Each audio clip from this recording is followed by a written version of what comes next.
अरे जी, आप कभी कर्मों का जब खेल बताते हैं, कर्मों का जब पूरा चक्कर बताते हैं तो भयभीत हो जाता है मन की छोटी छोटी बातों से ही। अगर किसी का दिल दुखाया या किसी को हमारे द्वारा ऐसा आचरण हो गया तो उसका हमें भोगना पड़ेगा महाराज जी।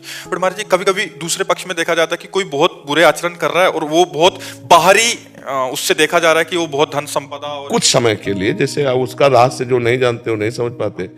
जैसे पुण्य अधिक है, पाप कम है, तो हमें पहले पाप भोगाया जाएगा। ये हमारे सृष्टि भागवतिक विधान में है। पहले पाप भोगवाया जाएगा और जहां ये खत्म हुआ तो पीछे का पुण्य और अभी का पुण्य, प्रकाश ही प्रकाश, आनंद ही आनंद, कभी दुख नहीं भोगना पड़ेगा आगे।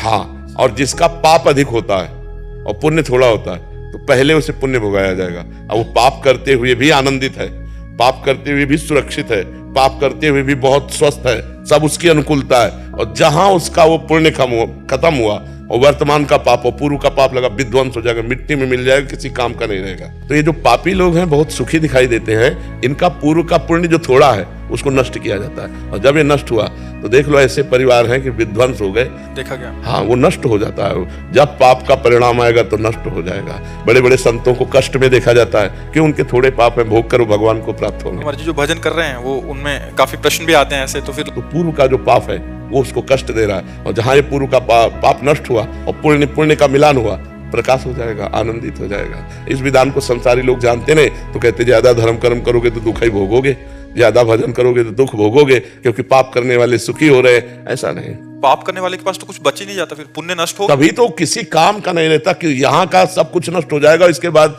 नाली का कीड़ा बनेगा कि भूत बनेगा कि प्रेत बनेगा, क्या बनेगा, कोई परिणाम का पता नहीं। वो तो कष्ट ही कष्ट है आगे। बस आगे कष्ट है, इसीलिए तो शास्त्र में भरा पड़ा हुआ कि होश में हो जाओ, होश में, नहीं तो फिर भोगना ही भोगना पड़ेगा। नरक जाओ, फिर अन्य योनियों में जाओ, उसमें भी बड़ा कष्ट।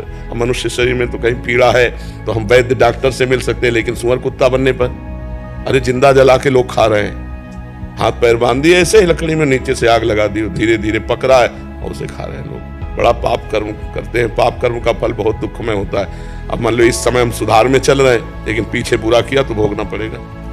तभी लोग कहते हैं अरे बताओ इतने बड़े साधु, इनको कैंसर हो गया, तो भोगना पड़ेगा ना। पूर्व में कर्म किए, अवश्य में भोक्तव्यम कृतं कर्म शुभाशुभम। इसलिए डरो, पाप कर्म मत करो, अच्छे कर्म करो, नाम जप करो, दूसरों का हित करो, इसी में मंगल हो जाएगा।